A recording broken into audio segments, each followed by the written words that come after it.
નમસ્તે વિદ્યાર્થી મિત્રો, હું Nilesh Kothiya, subject chemistry, standard 11th અને એમાં ચેપ્ટર નંબર 2 પરમાણુનું બંધારણ અને એમાં આજનો આપણો ટોપિક છે 2.3.2 કે જેનું નામ છે વિદ્યુત ચુંબકીય વિકિરણનો કણ સ્વભાવ.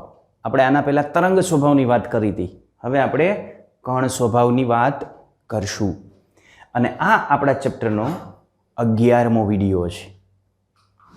ચલો, તો વિદ્યુત ચુંબકીય વિકિરણના કણ સ્વભાવની આપણે ચર્ચા કરવી છે.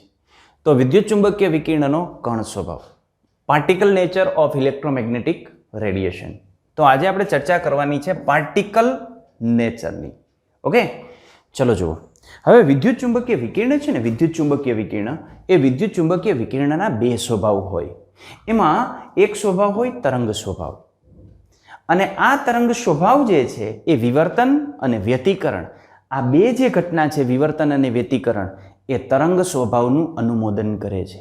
યાની વિદ્યુત ચુંબકીય વિકિરણની તરંગ પ્રકૃતિ આપણે સમજાવી હોય તો એ તરંગ પ્રકૃતિ વિવર્તન અને વ્યતિકરણને આધારે સમજાવી શકાય. જ્યારે એની બીજી જે પ્રકૃતિ છે એ કણ પ્રકૃતિ છે, કણ સ્વભાવ છે. આ જે કણ સ્વભાવ છે એ સમજાવવા માટે કાળા પદાર્થનું જે વિકિરણ છે, કાળા પદાર્થમાંથી ઉત્સર્જિત થતું જે વિકિરણ છે એના મારફતે કણ પ્રકૃતિ સમજાવી શકાય. આ ઉપરાંત ફોટો ઇલેક્ટ્રિક અસર એ પણ કણ સ્વભાવનું અનુમોદન કરે છે. અને ત્રીજું છે કે જે ઘન પદાર્થ છે એની ઉષ્માધારિતા એ તાપમાનનું વિધેય છે. તાપમાનની અંદર આપણે ફેરફાર કરીએ તો એની ઉષ્માધારિતા, ઉષ્મા ધારવાની જે ક્ષમતા છે એ ક્ષમતામાં ફેરફાર થાય છે. તો આ ઉષ્માધારિતા એ તાપમાનનું વિધેય છે.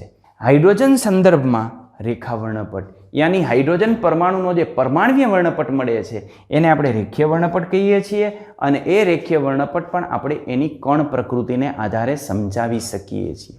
તો વિદ્યુત ચુંબકીય વિકિરણની બે પ્રકૃતિ છે, એક તરંગ પ્રકૃતિ છે, એક કણ પ્રકૃતિ છે. તો અહીં આપણને તરંગ પ્રકૃતિના કેટલાક પુરાવા મળે છે અને કણ પ્રકૃતિના કેટલાક પુરાવા મળે છે. મૂળ વસ્તુ હતી ઈસવીસન 1900માં મેક્સ પ્લાન્ક નામનો સાયન્ટિસ્ટ. તો આ મેક્સ પ્લાન્ક નામના સાયન્ટિસ્ટે કેટલાક પ્રયોગો કરેલા, અને એ પ્રયોગોના જે તારણો છે એ તારણો વિદ્યુત ચુંબકીય વિકિરણની તરંગ પ્રકૃતિને આધારે સમજાવી શકાતા નહોતા. અને આ તરંગ પ્રકૃતિને આધારે નહોતા સમજાવી શકાતા એટલે સૌ પ્રથમ ઈસવીસન 1900માં મેક્સ પ્લેન્ક નામના સાયન્ટિસ્ટે આ જે વિદ્યુત ચુંબકીય વિકિરણ છે એની કણ પ્રકૃતિ લીધી. એટલે સૌ પ્રથમ કણ પ્રકૃતિ સ્વીકારવા વાળો સાયન્ટિસ્ટ મેક્સ પ્લાન્ક હતો. મેક્સ પ્લાન્કે કણ પ્રકૃતિ સ્વીકારી એટલે એનો વિરોધ કરવામાં આવ્યો. એનો વિરોધ થયો કે જો વિદ્યુત ચુંબકીય વિકિરણને કણ પ્રકૃતિ હોય તો એનું વિવર્તન અને વ્યતિકરણ ન થવું જોઈએ, કારણ કે વિવર્તન અને વ્યતિકરણ એ માત્ર ને માત્ર તરંગોનું થાય. તો આ વિવર્તન અને વ્યતિકરણ કે જે માત્ર ને માત્ર આપણને તરંગોનું જોવા મળે છે, એ વિદ્યુત ચુંબકીય વિકિરણનું જો વિવર્તન ને વ્યતિકરણ થતું હોય તો એને તરંગ પ્રકૃતિ હોવી જોઈએ. આવો સાયન્ટિસ્ટોએ વિરોધ કર્યો. અને તારણ કોને સ્વીકારી લીધું હતું? મેક્સ પ્લાન્કે. મેક્સ પ્લાન્કે કણ પ્રકૃતિ સ્વીકારી લીધી. અને કણ પ્રકૃતિના અનુમોદનમાં પણ આવા કેટલાક પ્રાયોગિક પરિણામો હતા કે જે પ્રાયોગિક પરિણામો વિદ્યુત ચુંબકીય વિકિરણની તરંગ પ્રકૃતિને આધારે સમજાવી શકાતા નહોતા. તો 19મી સદીની અંદર જે ક્લાસિકલ ક્વોન્ટમ મિકેનિક્સ છે એના દ્વારા આ જે પરિણામો છે, આ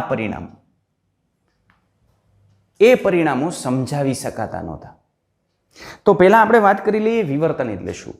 તો વાસ્તવમાં એ તરંગ પ્રકૃતિ સાથે સંકળાયેલું છે. વિવર્તનની આપણે વાત કરીએ તો આ વિવર્તન એટલે શું? તો તરંગ જ્યારે ગતિ કરતું હોય ત્યારે એના માધ્યમમાં કોઈ અડચણ આવે અને એને લઈને તરંગ જો વાંકું વળે તો આ ઘટનાને આપણે વિવર્તન કહીએ છીએ. યાની વિવર્તન એટલે શું? તો આપણે એક પ્રકારનું વક્રીભવન સમજી શકીએ. તો જુઓ, વિવર્તન, તો વિવર્તન એટલે કોઈ નડતરને કારણે કોઈને નડતર કહેવાય નહીં. વિવર્તન એટલે શું? તો આપણે શોર્ટમાં કહી શકીએ કે વિવર્તન એટલે કોઈ નડતરને કારણે તરંગોનું વળાંક. તો કોઈ નડતર આવે છે, તરંગ પસાર થાય છે અને માધ્યમમાં કોઈ નડતર નડે છે, તો એ નડતરને લઈને તરંગ જે વાંકું વળે છે એને આપણે કહીએ છીએ વિવર્તન. વ્યતિકરણ એટલે શું? તો આ વ્યતિકરણ એટલે બે જુદી જુદી અથવા તો સમાન આવૃત્તિ ધરાવતા જે તરંગો છે એ તરંગોનું સંયોગીકરણ.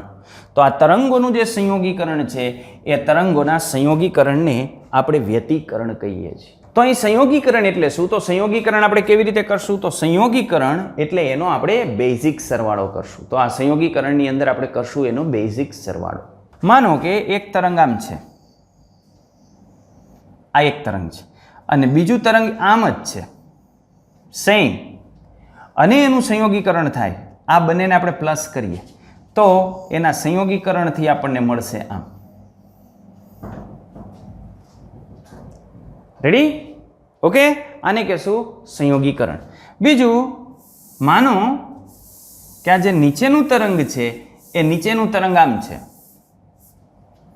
આ નીચેનું તરંગ ટોટલી આના કરતાં એન્ટી આમ, તો એ બેની પરિણામી અસર આપણને શું મળશે?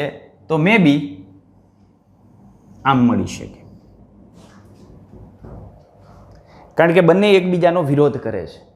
તો આના વિરોધ કરતાં આનો વિરોધ જે છે એ વધારે હશે, તો પરિણામી અસર એની આપણને જોવા મળશે. તો આને આપણે કહીએ છીએ સંયોગીકરણ. તો આવી રીતે બે સમાન અથવા તો જુદી જુદી આવૃત્તિ ધરાવતા જે તરંગો છે એ તરંગોનું સંયોગીકરણ એટલે વ્યતિકરણ. આટલી જ વસ્તુ અત્યારે આપણે ધ્યાનમાં રાખવાની છે. બાકી વિવર્તન અને વ્યતિકરણ વિશે તમે ફિઝિક્સની અંદર સવિસ્તાર ભણશો. ઓકે, તો આ વિવર્તન અને વ્યતિકરણની આપણે વાત કરીએ તો આ જે વિવર્તન અને વ્યતિકરણ છે એ તરંગ સાથે સંકળાયેલી બાબત છે, અને જે તરંગ હોય એના માટે જ તમે વિવર્તન ને વ્યતિકરણ સમજાવી શકો. તો વિદ્યુત ચુંબકીય વિકિરણ છે એનું વ્યતિકરણ ને વિવર્તન બંને થાય છે. તો વિદ્યુત ચુંબકીય વિકિરણ હશે કેવું? તરંગ પ્રકૃતિ ધરાવતું હશે. બરાબર? એટલે આ બાબતને લઈને મેક્સ પ્લાન્કનો વિરોધ કરવામાં આવ્યો. તો આપણે જેવી રીતે આગળ ચર્ચા કરી એવી રીતે 19મી સદીની અંદર જે આ વિદ્યુત ચુંબકીય વિકિરણની જે કણ પ્રકૃતિ છે એ કણ પ્રકૃતિ ક્વોન્ટમ મિકેનિક્સને આધારે સમજાવી શકાતી નહોતી. તો ઈસવીસન 1900ની અંદર મેક્સ પ્લાન્કે જે પ્રયોગ કર્યા હતા એની આપણે ચર્ચા કરીએ તો ઈસવીસન 1900ની અંદર મેક્સ પ્લાન્ક નામના સાયન્ટિસ્ટે કાળા પદાર્થના વિકિરણનો અભ્યાસ કર્યો અને એની સ્પષ્ટ સમજૂતી મેક્સ પ્લાન્કે આપી. લોખંડ હોય તો લોખંડમાંથી પ્રકાશ ઉત્સર્જિત ન થતો હોય. આપણે જે લોખંડ લઈ લઈએ તો લોખંડમાંથી પ્રકાશ ઉત્સર્જિત ન થતો હોય, પણ જો એ લોખંડને ગરમ કરવામાં આવે તો એમાંથી પ્રકાશ ઉત્સર્જિત થાય, એમાંથી અમુક આવૃત્તિ ધરાવતા વિકિરણો બહાર નીકળશે, અમુક ચોક્કસ તરંગ લંબાઈ ધરાવતા વિકિરણો બહાર નીકળશે. ઓકે, પણ સામાન્ય લોખંડ હોય તો એમાંથી વિકિરણ ઉત્પન્ન થાય નહીં. એટલે મેક્સ પ્લાન્કે શું કીધું? તો જ્યારે ઘન પદાર્થને ગરમ કરવામાં આવે છે ત્યારે તે વિશાળ વિસ્તાર ધરાવતી તરંગ લંબાઈવાળા વિકિરણનું ઉત્સર્જન કરે છે. એને ગરમ કરીએ એટલે વિકિરણનું ઉત્સર્જન કરશે. માનો કે આ એક પદાર્થ છે અને આ પદાર્થને આપણે ગરમ કર્યો. આ પદાર્થને ગરમ કરીએ એટલે એમાંથી વિવિધ તરંગ લંબાઈ ઉત્સર્જિત થશે. પણ એ તરંગ લંબાઈ કેવી હશે? તો λ1 હશે, λ2 હશે, λ3 હશે, λ4 હશે, λ5 હશે, સો ઓન. એટલે આવી કેટલી તરંગ લંબાઈ ધરાવતા વિકિરણો એ ઉત્સર્જિત કરશે. એટલે એને શું કીધું? વિશાળ વિસ્તાર ધરાવતી તરંગ લંબાઈ. માત્ર મર્યાદિત ગાળામાં નહીં, વિશાળ વિસ્તાર ધરાવતી જે તરંગ લંબાઈ છે એ તરંગ લંબાઈના વિકિરણો ઉત્સર્જિત કરે છે. દાખલા તરીકે આપણે લોખંડની વાત કરીએ તો લોખંડને જ્યારે ગરમ કરો ત્યારે દાખલા તરીકે આપણે લોખંડની વાત કરીએ તો લોખંડને જ્યારે ગરમ કરીએ ત્યારે એમાં સૌ પ્રથમ ઝાંખો લાલ રંગ ઉત્પન્ન થાય છે. એટલે એક આવૃત્તિ નીકળી એમાંથી, અને એ આવૃત્તિ કયા રિજિયનમાં આવતી હશે?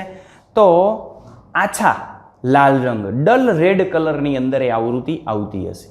જો એને વધારે ગરમ કરવામાં આવે, હજુ આપણે એનું તાપમાન વધારીએ તો એ તાપમાનના વધારાની સાથે લાલ રંગની તીવ્રતા વધશે અને વધારે લાલ રંગ થતો જશે. આ વધુ લાલ થયા પછી હજુ આપણે એને જો ગરમ કરીએ તો એમાંથી ઓરેન્જ કલર નીકળશે. હજુ વધારે ગરમ કરો તો ઓરેન્જમાંથી પીળો રંગ થશે, અને હજુ વધારે ગરમ કરીએ તો છેવટે એમાંથી સફેદ રંગ મળશે. સફેદ રંગના વિકિરણો ઉત્સર્જિત થશે. અને હજુ આપણે એને વધુને વધુ ગરમ કરીએ તો અંતિમ સમયે એમાંથી વાદળી રંગ ઉત્સર્જિત થશે. આ વાદળી રંગ. તો શરૂઆત ક્યાંથી થઈ? તો એની શરૂઆતની આપણે વાત કરીએ તો એની શરૂઆત થઈ લાલ કલરથી, અને પણ આછો લાલ, પછી ધીમે ધીમે વધારે લાલ, અને ત્યાંથી આપણે આગળ વધીએ તો લાલમાંથી પછી એ નારંગી થયો. નારંગીમાંથી આગળ વધી અને એ પીળા રંગમાં રૂપાંતરિત થયો. પીળામાંથી આગળ વધી અને સફેદ રંગમાં રૂપાંતરિત થયો, અને સફેદ રંગમાંથી પછી વાદળી રંગ ઉત્પન્ન થયો. એટલે છેવટે આપણે બ્લુ રંગની અંદર, વાદળી રંગની અંદર પહોંચ્યા. તો આ રીતે તો અહીં દરેક જગ્યાએ આની જે આવૃત્તિ છે, આની જે આવૃત્તિ છે, આની આવૃત્તિ છે, આની આવૃત્તિ છે, આ બધાની આવૃત્તિ કેવી હશે? જુદી જુદી. આ બધાની તરંગ લંબાઈ લેમડા પણ કેવી હશે?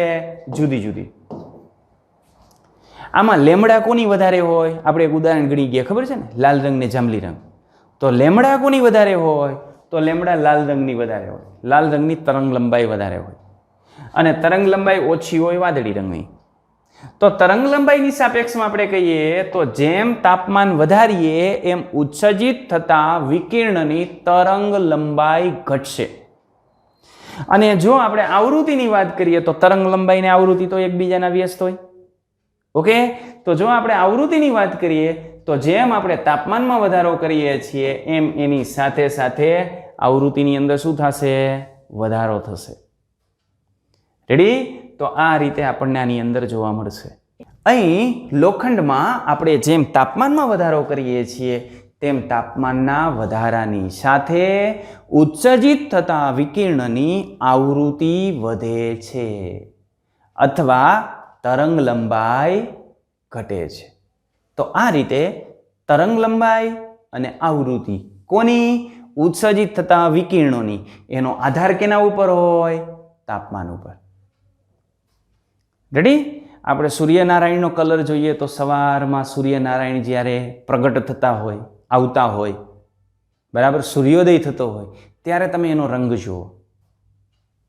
મધ્યકાળનો રંગ તમે જુઓ, બપોર થઈ ગયું હોય ત્યારનો, અને વળી પાછો સંધ્યા સમયનો રંગ જુઓ તો એ રંગની અંદર પણ આ જ રીતનો ફેરફાર આપણને જે છે એ જોવા મળતો હોય છે. બરાબર? આછો લાલ, પછી ધીમે ધીમે નારંગી, નારંગીમાંથી પીળાશ, અને પીળાશ પછી ઓફ વ્હાઇટ કલરની અંદર આવી જાય. તો અહીં આપણે જે વાત કરી એ રીતે આવૃત્તિના સંદર્ભમાં તાપમાનના વધારાની સાથે આવૃત્તિમાં શું થાય? વધારો. આવૃત્તિ નીચા મૂલ્યથી કઈ તરફ આગળ વધે છે? ઊંચા મૂલ્ય તરફ આગળ વધે છે. તો એ નીચા મૂલ્યથી ઊંચા મૂલ્ય તરફ આગળ વધશે. રેડી? કારણ કે આવૃત્તિમાં શું થાય છે? વધારો થાય છે. લાલ રંગ, આ જે લાલ રંગ છે એ લાલ રંગની આવૃત્તિ કેવી હોય છે? નીચી હોય છે.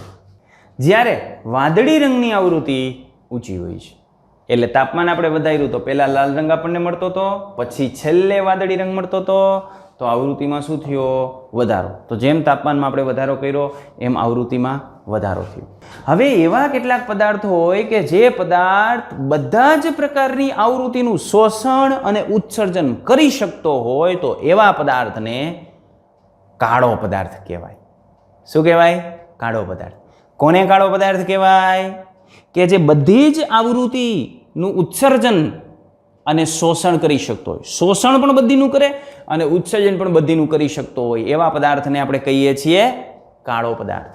તો કાળા પદાર્થની આપણે વ્યાખ્યા આપી હોય તો આ રીતે આપી શકીએ: આદર્શ પદાર્થ કે જે બધી જ આવૃત્તિનું ઉત્સર્જન અને અવશોષણ, ઉત્સર્જન અને અવશોષણ કરે તો તેને કાળો પદાર્થ કહે છે. એટલે આ કાળા પદાર્થની વ્યાખ્યા થઈ કે બધી જ આવૃત્તિનું અવશોષણ ને ઉત્સર્જન કરે તો એને કાળો પદાર્થ કહેવાય. અને તેમાંથી ઉત્સર્જિત થતું જે વિકિરણ છે એને કાળા પદાર્થનું વિકિરણ આપણે કહીએ છીએ, અથવા કાળા પદાર્થ વિકિરણ તરીકે આપણે એને ઓળખીએ છીએ. કાળા પદાર્થ વિકિરણ અથવા કાળા પદાર્થનું વિકિરણ એના તરીકે આપણે એને ઓળખતા હોઈએ છીએ. હવે આપણે કાળા પદાર્થના વિકિરણનો આપણે આલેખ જોઈએ. તો આ કાળા પદાર્થના વિકિરણનો આલેખ છે કે જેમાં આ બાજુ આપણે લીધી છે તીવ્રતા. તો અહીં છે તીવ્રતા. રેડી? જ્યારે આ બાજુ આપણે દર્શાવેલી છે તરંગ લંબાઈ. તો તીવ્રતા વિરુદ્ધ તરંગ લંબાઈનો આલેખ આપણે દર્શાવેલો છે. અહીં એક તાપમાન આપણે T1 લીધું છે, બીજું તાપમાન આપણે T2 લીધું છે. T2 તાપમાન છે એ T1 કરતાં ઊંચું છે. તો અહીં આપણે આવૃત્તિનું વિતરણ જોઈએ.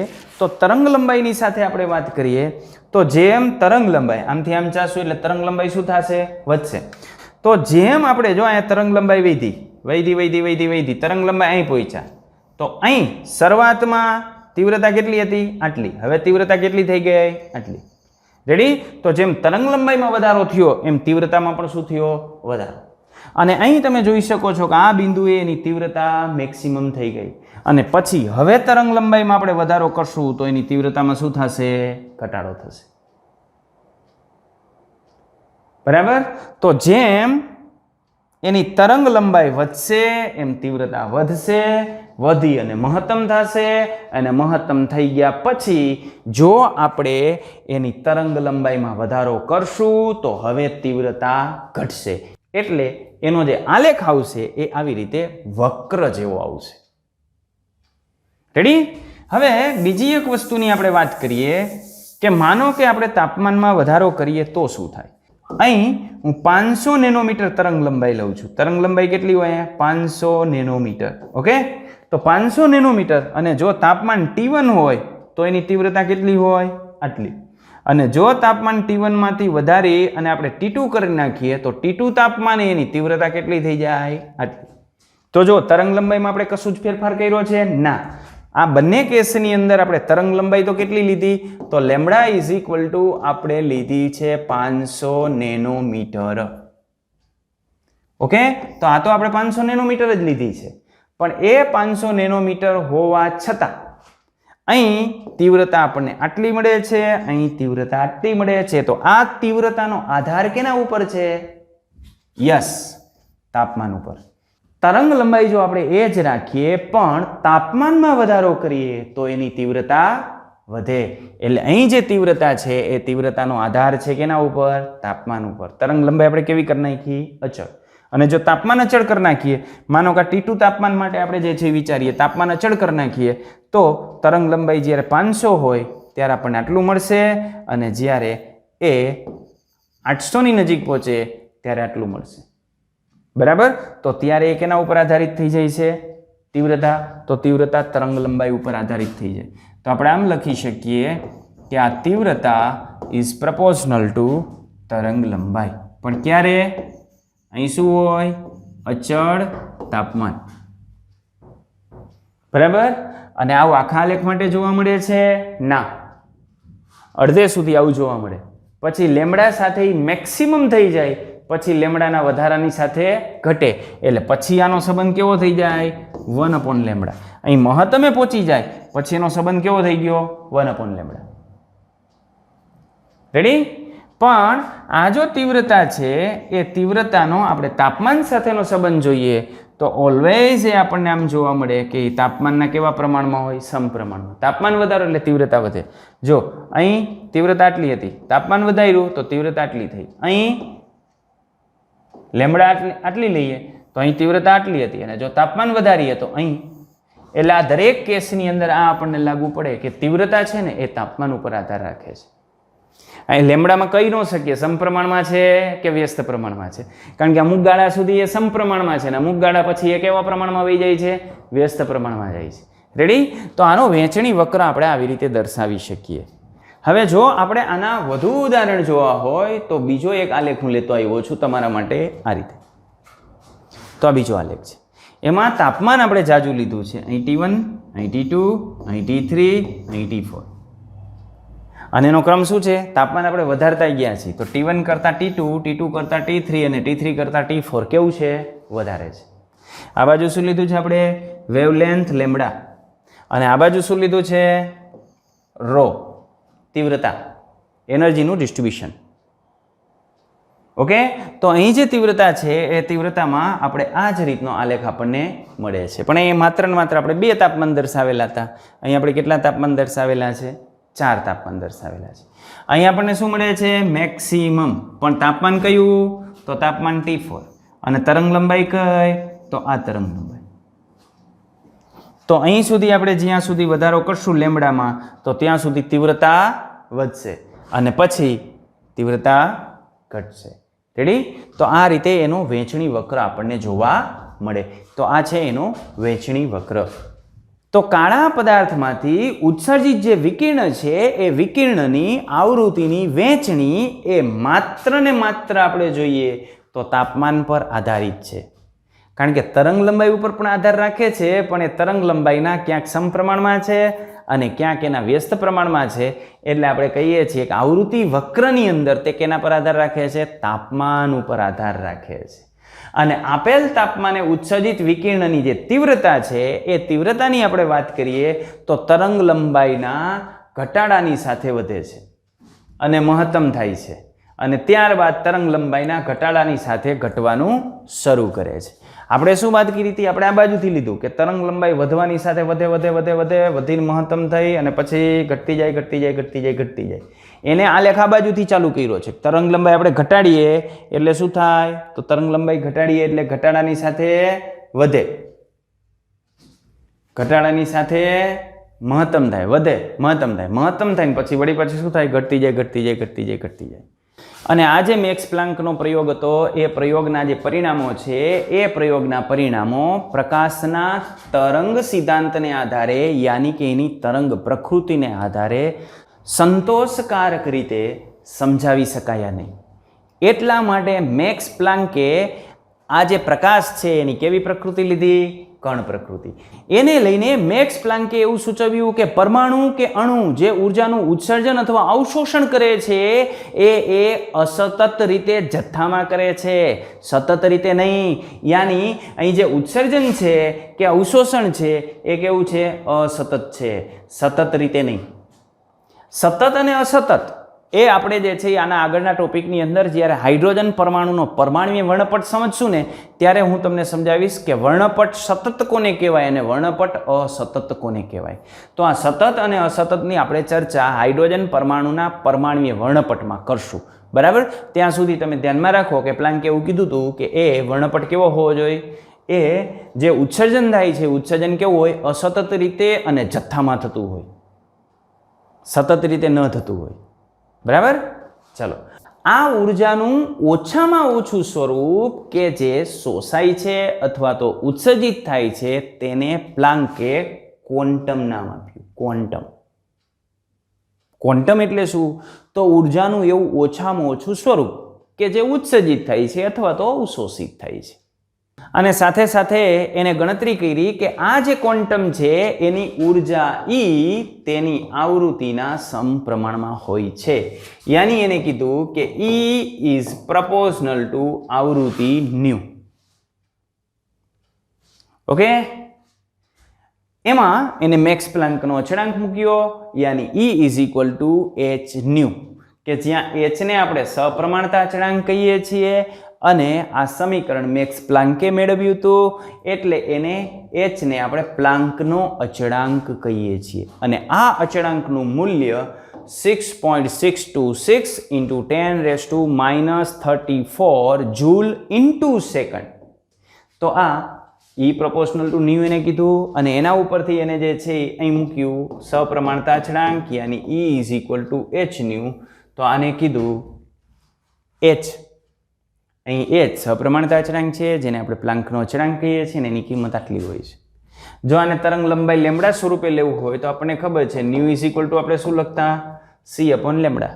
તો c અપોન લેમ્બડા વાળી કિંમત આપણે આની અંદર મૂકી દઈએ તો આપણને સમીકરણ મળે E is equal to hc upon lambda. Ready? તો અહીં આપણને મળે છે E is equal to hc upon lambda. તો લેમ્બડા ઉપરથી આપણે મેળવી શકીએ. અહીં આપણને જે શક્તિ મળેલી છે એ શક્તિ 1 ફોટોનની શક્તિ છે. કેટલાની? 1 ફોટોનની શક્તિ. એમાં જો આપણે 1 મોલ ફોટોનની શક્તિ મેળવવી હોય તો Na into E is equal to Na into h new. તો આ 1 મોલ ફોટોનની જે શક્તિ છે એને 1 આઇન્સ્ટાઇન કહેવામાં આવે છે. શું કહેશું એને? 1 આઇન્સ્ટાઇન. ક્યાંય પ્રશ્ન પૂછી નાખે કે 1 આઇન્સ્ટાઇન એટલે શું, તો 1 મોલ ફોટોનની જે શક્તિ અથવા 1 મોલ ક્વોન્ટમની જે શક્તિ છે એ શક્તિને આપણે 1 આઇન્સ્ટાઇન કહીએ છીએ. તો આ થઈ ગયું 1 આઇન્સ્ટાઇન. અને આ સિદ્ધાંતને આધારે મેક્સ પ્લાન્ક સમજાવી શક્યો કે કાળા પદાર્થમાંથી ઉદ્ભવતા વિકિરણની તીવ્રતાની જે વહેંચણી છે એ વહેંચણી જુદા જુદા તાપમાને તેની તરંગ લંબાઈ અથવા તો આવૃત્તિ પર આધાર રાખે છે. તરંગ લંબાઈ અથવા આવૃત્તિનું વિધેય છે. તરંગ લંબાઈ અથવા આવૃત્તિનું વિધેય છે. તો આ રીતે મેક્સ પ્લેન્ક નામનો જે સાયન્ટિસ્ટ એને જે કાળા પદાર્થનો જે વિકિરણ છે એ વિકિરણનો અભ્યાસ કરી અને પ્રકાશને એક નવું સ્વરૂપ આપ્યું કે જેને આપણે કણ પ્રકૃતિ કહીએ છીએ. તો પ્રકાશની તરંગ પ્રકૃતિ તો આપણે આગળના વિડીયોની અંદર જોયા હતા. આમાં આપણે કણ પ્રકૃતિની વાત કરી અને કણ પ્રકૃતિ સમજાવવા માટે જુદી જુદી 4 બાબતો છે.